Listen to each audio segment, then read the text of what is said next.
जय हिंद दोस्तों, नमस्कार। उम्मीद करते हैं कि आप सभी लोग मस्त होंगे और अपनी तैयारी पूरी लगन के साथ, मेहनत के साथ कर रहे होंगे।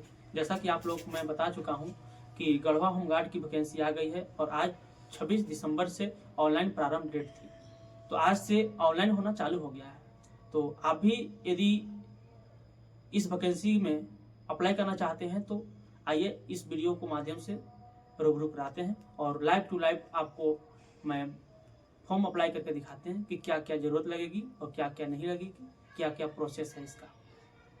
तो चलिए आप स्क्रीन पे देखिए, मैं आप लोगों को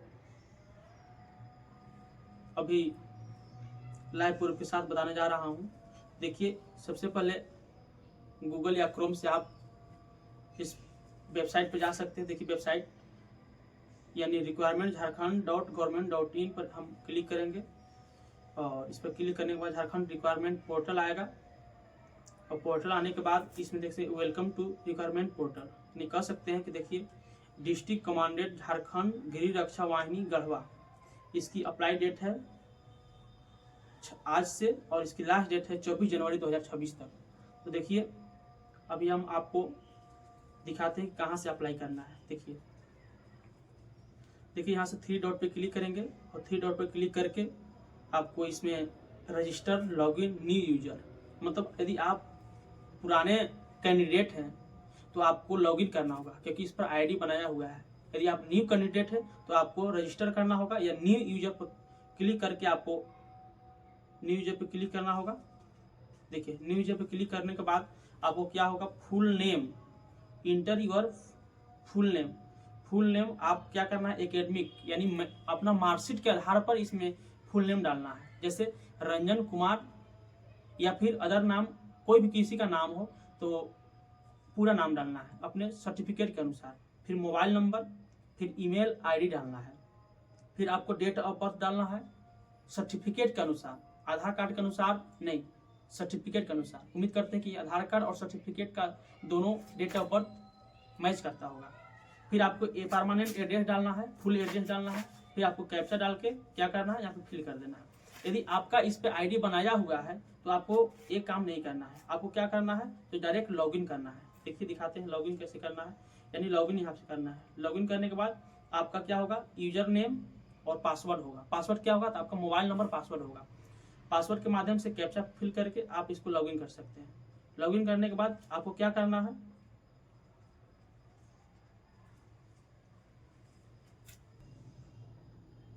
देखिए लॉगिन करेंगे तो इसमें यूजर नेम पासवर्ड डालने के बाद आपको क्या करना होगा, इस तरह से आएगा। आप user manual for candidate requirement portal पर आ जाएंगे। आप इसका इंट्रोडक्शन है। सबसे पहले एप्लीकेशन फॉर्म सेक्शन देखना है। पहला सेक्शन क्या है तो पर्सनल डिटेल, दूसरा एकेडमिक डिटेल्स मतलब एजुकेशनल क्वालिफिकेशन देखा जाएगा। फिर एक्सपीरियंस डिटेल्स भरा जाएगा। फिर टेक्निकल स्किल्स, फिर फिजिकल डिटेल्स और इसके बाद अपलोड डॉक्यूमेंट करना होगा। फिर अप्लाई को आप जो डॉक्यूमेंट रिक्वायरमेंट जो अप्लाई किए उसको आप प्रीव्यू देख सकते हैं। फिर पेमेंट करके आप सबमिट कर सकते हैं। चलिए अब शुरू करते हैं। आप लोगों को जब आपको इस पर्सनल डिटेल को खोलिएगा तो पर्सनल डिटेल को खोलने के बाद आपका नाम, फिर फादर्स नेम, फिर मदर्स नेम, फिर जेंडर मेल या फीमेल है जो भी है, फिर कैटेगरी यदि आप SC ST OBC या जेंडर कोई भी कैटेगरी आते हैं तो आप उसको भर सकते हैं। फिर रिलीजियन मतलब आप किस धर्म से आते हैं, इसमें आपका हिंदू मुस्लिम जो भी होंगे आप भर सकते हैं। फिर आधार नंबर भरना है। फिर आपको यानी स्टेटस शादी वाला जो अनमैरिड है कि मैरिड है आप भर सकते हैं, मैरिड या अनमैरिड के लिए भरना है। फिर लैंग्वेज आप कौन सा लैंग्वेज को जानते हैं, हिंदी इंग्लिश अनदर कौन सा लैंग्वेज जानते हैं उसको आपको फिल करना है। फिर नेशनलिटी आप इंडियन है तो इंडियन होगा ये तो। फिर आपको क्या करना है, ईमेल आईडी भरना है, फिर मोबाइल नंबर भरना है, फिर डेट ऑफ बर्थ भरना है। इसके बाद देखिए आपको परमानेंट एड्रेस में आ जाएगा state, district, village, post office, panchayat और इसको ब्लॉक आपको भरना है। फिर एड्रेस आपको फुल एड्रेस डाल देना है यहाँ पे। फिर परमानेंट एड्रेस यदि आपका वही है तो ठीक है, यदि दूसरा है तो आप दूसरा भर सकते हैं। फिर यहाँ रूरल और अर्बन का आपका आ रहा है। यदि आप ग्रामीण क्षेत्र से भर रहे हैं तो आपको रूरल करना होगा और शहरी क्षेत्र से भर रहे हैं तो आपको अर्बन करना होगा। इसमें क्या करना है, village, town, post office, panchayat, block और आपको पुलिस स्टेशन भरना है, पिन कोड भरना है, फिर एड्रेस भर देना है। फिर इफ फिजिकली चैलेंज, यदि आप मतलब फिजिकली शारीरिक आपको में दिक्कत है तो यस करना है, नहीं दिक्कत है तो नो करना है। फिर इसके बाद आपको क्या करना है, तो इसके बाद आपको डोमिसाइल सर्टिफिकेट, यदि आप झारखंड के निवासी हैं तो आपको यहाँ पे यस करना है। सर्टिफिकेट नंबर भरना है, सर्टिफिकेट इशू डेट भरना है, और इसके बाद सर्टिफिकेट अथॉरिटी मतलब सीओ लेवल का है कि एसडीओ लेवल का है कि आपका डीसी लेवल का है, उसको यहाँ पे भरना है। इसके बाद यहाँ पे क्लिक करके सेव कर देना है। सेव करने के बाद आपको क्या करना है, फिर अगला डिटेल्स आपका आएगा यानी एकेडमिक डिटेल्स मैंने क्वालिफिकेशन, जैसा कि बताया गया है कि 7th पे और मैट्रिक पर भरना है, तो 7th और मैट्रिक पर भरना है, तो 7th का भी ऑप्शन आ रहा है और मैट्रिक का भी ऑप्शन आ रहा है। तो आप मैट्रिक या 7th जिससे भरना चाहते हैं तो भर सकते हैं। मान लेते हैं कि हम मैट्रिक से भर रहे हैं या 7th से भर रहे हैं। भरने के बाद आपको किस तरह से आएगा, तो यहाँ पे इस तरह से आएगा आपका पेज खुल के। पेज डिग्री भरना है कि कौन सा आप 10th लेवल 7th लेवल या कौन सा लेवल आपका है। फिर स्टेट किस स्टेट से किए हैं, पासिक मंथ या ईयर, मंथ और ईयर आपको भरना है।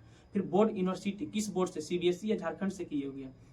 इसके बाद आपको ग्रेड डिवीजन मतलब किस फर्स्ट से सेकेंड से थर्ड डिवीजन से किए हैं। फिर सर्टिफिकेट नंबर भरना है आपको। फिर certificate issue date, certificate issue कब हुआ है उसको भरना है।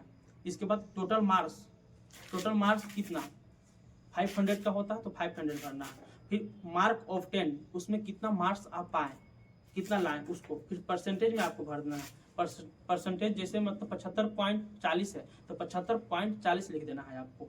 फिर सब्जेक्ट स्टडीड मतलब आप कौन कौन से सब्जेक्ट पढ़े हुए हैं उसको आपको इसमें फिल करना है। जैसे हिंदी हो गया, इंग्लिश हो गया, मैथ हो गया, सोशल साइंस हो गया और आपका एक साइंस हो और एक संस्कृत हो गया, मतलब 6 सब्जेक्ट को पढ़ा जाता है तो 6 सब्जेक्ट को भर देना है यहाँ पे। एकेडमिक डिटेल्स भरने के बाद आपको क्या भरना है, फिर एक्सपीरियंस डिटेल्स भरना है। यदि आप एक्सपीरियंस के आधार पर इसमें अप्लाई करना चाहते हैं, जैसे आप नाविक है या फिर कास्ट के वाशरमैन है या फिर अदर कोई, जैसे आपके पास कुकिंग के लिए है तो उसका आपको सर्टिफिकेट होना चाहिए। यहाँ पे आप एक्सपीरियंस डिटेल्स को भर सकते हैं। ऑर्गेनाइज किस संस्था से आप किए हैं, फिर कब से किए थे, फ्रॉम कितना से कितना डेट तक किए थे, यहाँ पे भरना होगा आपको। इसके बाद जॉब कहाँ पे करते थे, फिर वर्क परफॉर्मेंस आपका वर्क कैसा रहा ये करना है। इसके बाद क्या करना है, इसके बाद टेक्निकल डिटेल्स, यदि आप टेक्निकल वाले में भरना चाहते हैं तो टेक्निकल डिटेल, टेक्निकल स्किल्स आपके पास क्या स्किल है इस चीज करना है या नहीं है, मतलब आप शारीरिक विकलांग हैं या नहीं है, नहीं है तो नो, और हैं तो फिर आपका तो होगा ही नहीं। फिर हाइट आपको कितना है, हाइट भर देना है यहाँ पे। फिर आपको क्या भरना, आइडेंटिटी मार्क, 2 आपको कोई अपना शरीर का चिन्ह बताना है, इसमें मार्क बताना है या तो आपको एक से भी चल जाएगा। जैसे आपका मान लीजिए चीक में है तो लिखना है कि ए मोल मार्क ऑन चीक साइड या लेफ्ट राइट जो भी है उधर भर देना है आपको। कोई एक इसमें आप कर दीजिए काम चल जाएगा।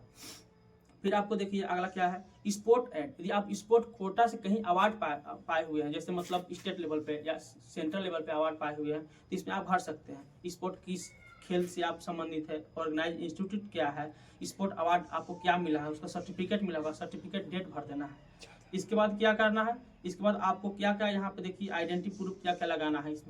इसमें जो आपका जो भी अलाउ किया गया है जेपीजी पीएनजी प्रोफाइल में किया जाएगा, पीडीएफ फाइल में करना है। इसमें जो होगा आपका साइज होगा 100 KB एक्सटेंड, मतलब 100 KB के मस्ट, 100 KB से ज़्यादा नहीं करना होगा, आपको अंदर में कर देना होगा। फोटो सिग्नेचर अलाउ आपका जेपीजी फॉर्मेट में होगा। और एजुकेशनल सर्टिफिकेट जो होगा आपको 400 KB नोट एक साइज, मतलब उससे 400 KB से बड़ा नहीं होना चाहिए। इसमें आप देख सकते हैं इसमें क्या क्या भरना है आपको, ये इंपॉर्टेंट है, क्या क्या डॉक्यूमेंट लगेगा, इसमें बहुत सारा डाउट होती है। देखिए आपका identity proof, Aadhaar card, PAN card, voter ID, driving licence, कोई भी चीज़ है आपको इसमें एक का डॉक्यूमेंट नंबर भरना है, इसे अपलोड भी करना है। बहुत कुछ सोच रहे हैं कि केवल नंबर से हो जाएगा, तो नंबर से नहीं होगा, क्योंकि आपको अपलोड फाइल भी करना है यहाँ पे, उसका मतलब PDF बनाकर फाइल अपलोड करना है। डॉक्यूमेंट नंबर तो डालना ही है, फिर फाइल भी अपलोड करना है। देखिए कास्ट सर्टिफिकेट, पहला क्या बताया, आइडेंटिटी सर्टिफिकेट मतलब Aadhaar card, PAN card, voter ID या driving licence. Caste certificate, residential certificate, photograph और सिग्नेचर आपको करना होगा। एजुकेशनल क्वालिफिकेशन, ये 6 जो चीज़ है ये तो आपको इम्पोर्टेंट है, इसमें आपको कुछ भी छोड़ना नहीं है, नहीं तो आपका फॉर्म रिजेक्ट कर दिया जाएगा। फिर यदि आप कोई एक्सपीरियंस वाला है तो एक्सपीरियंस सर्टिफिकेट भरना होगा। यदि आप फिजिकल डिजेबिलिटी सर्टिफिकेट, यदि आपको फिजिकली कोई दिक्कत है तो उसका सर्टिफिकेट आपके पास उसको होगा, उसको भरना होगा। और इसमें हिंदी इंग्लिश में यदि आप टाइपिंग एक्सपीरियंस है तो आप उसको टेक्निकल में भर सकते हैं। स्पोर्ट्स सर्टिफिकेट हो गया, झारखंड डोमिसाइल सर्टिफिकेट हो गया, और झारखंड मेडिकल रजिस्ट्रेशन, तो मेडिकल से आपको सर्टिफिकेट है तो उसको भी भर सकते हैं। ये सारे देखिए डॉक्यूमेंट आपको अपलोड करना है, अपलोड भी करना है, उसका नंबर भी, सर्टिफिकेट नंबर भी लिखना है। इसके बाद आपको क्या करना है, नेक्स्ट कंटिन्यू करके आपको पेमेंट कर देना है। अपना पहले प्रीव्यू देख लेना है, और प्रीव्यू देखने के बाद आपको उसको क्या करना है, आपको सबमिट कर देना है। उम्मीद करते हैं कि आपको सारी समझ में आ चुकी होगी। यदि नहीं आओगी तो आप कमेंट बॉक्स में करें और हम आपको बताने का प्रयास करूँगा। धन्यवाद दोस्तों।